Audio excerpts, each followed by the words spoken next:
Yeah, this is gonna have to be a part two, man, because all of a sudden it just cut off. Because I was gonna read it from my Bible, but I guess this phone works in a way where you gotta keep your eyes on it. Because if you don't, then it's just gonna cut off. So yeah, let's begin by reading this, man. This is on verse 9. Moreover, how the Grecians had determined to come and destroy them, and that they, having knowledge thereof, sent against them a certain captive, and fighting with them slew many of them, and carried away captives their wives and their children, and spoiled them, and took possessions of their lands, and pulled down their strongholds, and brought them to be their servants unto this day. And it was told him besides how they destroyed and brought under their dominion all other kingdoms and isles that at any time resisted them. But with their friends and such as relied upon them, they kept amity. And they that had conquered the kingdoms, both far and nigh, insomuch as all that heard of their names were afraid of them. Also, that whom they would help to a kingdom, those reign, and whom again they displace. Finally, that they were greatly exalted. And this is talking about the Roman Empire. And yet for all this, none of them wore a crown or was clothed in purple to be magnified thereby. Verse 15. Moreover, how they had made for themselves a senate house, wherein 320 men sat in council daily, consulting always for the people, to the end they might be well ordered. And that they committed their government to one man every year, who ruled over all of their country, and that all were obedient to that one, and that there was neither envy nor emulation among them. So that's what made them different.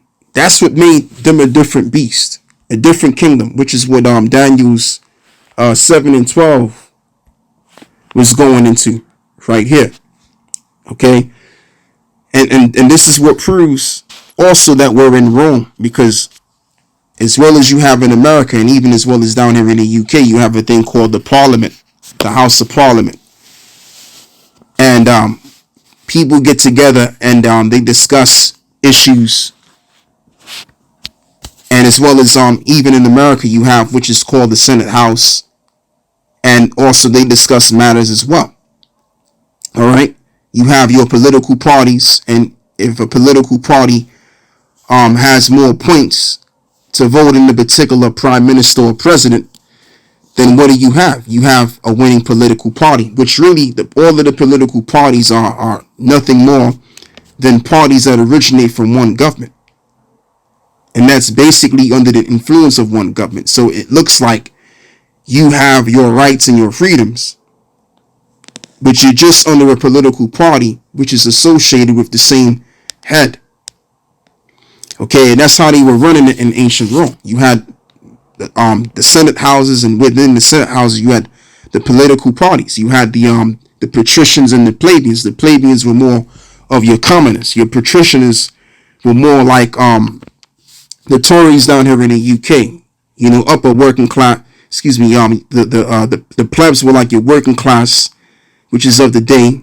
Like I said, your Labour Party, and the patricians were more like the upper class, just like how you have down here in the UK, which is called the Tories. Okay, so yeah, man, that's pretty much the deal on that regard right there. And verse 20, and of the 10 horns that were in his head, and of the other which came up, and before whom 3 fell, even of that horn that had eyes and a mouth that spake very great things, whose look was more stout than his fellows. And this horn is referring to the horn which came out of the 7th, which is the 8th, which is mentioned in the book of Revelations, which drove into perdition. This is Babylon the Great, which is called America today. And the 3 horns that fell is referring to the Spaniards, the French, and as well as the British. And you can find this out by checking out the Revolutionary Wars. And when you further go into that history, you find out that these European nations had some kind of part ownership of America. But America had an issue with that, and they waged their wars against these 3, and they all fell. And then after that, America just became more stout than its fellow. In other words, it became more great, and this is why, as we fast forward from those years to the years of the Second World War, what did you have? You had this incident that happened in Japan, where they dropped an atomic bomb, and there was other places that they've devastated as well, which is to show that, look, we are a great sovereign superpower. And now America, which America has been doing, is throwing its weight around among the other nations. And now the other nations are now looking at America as the world's problem rather than the world's police, as they try to portray. All right. So that's all I want to read on that regard. And just like Donald Trump said, Donald Trump basically said that, why should I enter into a third world war over a group of European nations that Americans don't even know? You see, so when you make those kind of statements, man, you're being disrespectful to your allies. That's a very disrespectful statement. So just off of that, America's being pompous. And when Donald Trump get in there, which Donald Trump, he has a pompous attitude anyway. So let's just say he get up in there. Them allies are going to hate America even more so. All right. And guess what? Russia is going to do what Russia's going to do according to the book of Ezekiel 38. And I'll be touching on that sooner or later, Lord willing. So now let me go and read this as well. This is on Mark 3 and also to be exact, verse 25. Let's start with verse 23, man. And this is what I was talking about, just briefly quoting. And he called unto them and said unto them in a parable, how can Satan cast out Satan? If a kingdom be divided against itself, that kingdom cannot stand. And if a house be divided against itself, that house cannot stand. And if Satan rise up against himself and be divided, he cannot stand but have an end. And this is where we are at. We're in the time and the place, like I've mentioned, of seeing the downfall of this civilization. Because what are we witnessing? Even among the average person. Just like what America usually calls itself, the United States. I would rather say differently. I would rather say it's more divided than anything else.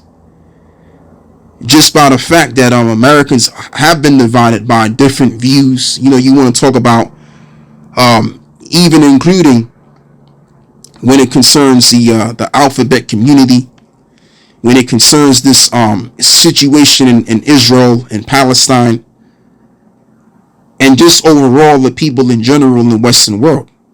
You got this, thing going on among men and among women as to why they're divided against each other and everything. So, we're in a time of division among the people. We're not in a time where the people are uniting. We're no longer in the times of people uniting together. Whether it's families or whether it's just people that live in a community. People are divided. People are much more divided than they've ever been in a long time. So this is the thing. So when you have a great division among everything and everybody, especially your powers, it's the end. All right, it's the end. So yeah, that's all I have to say with this one. I was going to go into this actually, but I just quoted it. I just brought it out just a little bit, so I don't really need to go into this at all, because we all know what happened in Hiroshima and Nagasaki. During the time, if I'm correct, after the Second World War, they dropped the bomb and totally destroyed and decimated Japan. And that was basically America showing how stout they are among their fellows.